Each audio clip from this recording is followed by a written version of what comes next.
మేము చాలా చిన్నగా మా కిడ్స్ ఏజ్లో ఉన్నప్పుడు మా పేరెంట్స్, మా అమ్మగారు ఎప్పుడు కూడా క్యారేజ్లో ఫుడ్ తినడానికి పట్టుకెళ్ళిన క్యారేజ్లో తోట నుంచి వచ్చేటప్పుడు ఇలానే గుజ్జు తీసుకొచ్చేవాళ్ళు అనమాట. ఎందుకంటే మా తోటలు ఇంటి నుంచి ఒక 2 కిలోమీటర్స్, కానీ ఎప్పుడూ నడుచుకొని రావాలి. అప్పట్లో అస్సలకి బైక్స్ ఏమి ఉండేవి కాదు. అందరూ నడుచుకొని వెళ్ళి నడుచుకొని వచ్చేవాళ్ళు. సో కాయలు మోయడం కష్టం కాబట్టి ఇలా తీసుకొచ్చి ఇచ్చేవాళ్ళు.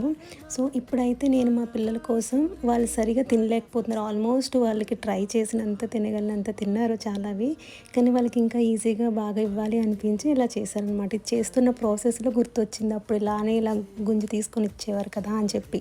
తాటి చెట్టు ఎంత ఈజీగా పెరిగేస్తుంది, ఎంత స్ట్రాంగ్గా ఉంటుందో అంత ఉపయోగాలు ఉన్నాయి. స్టార్ట్ ఫ్రమ్ అంటే మొదటి నుంచి చివరి వరకు ఒక్కటి కూడా వేస్ట్గా పోదంట. అది మీకు తెలుసా? ఎవరైనా తాటి చెట్టు యొక్క విశేషాలు, గొప్పతనాలు తెలిస్తే కమెంట్ చేసేయండి. అండ్ వీడియోని లైక్ చేయడం మర్చిపోవద్దు. Please subscribe to our channel for more content. Thanks for watching.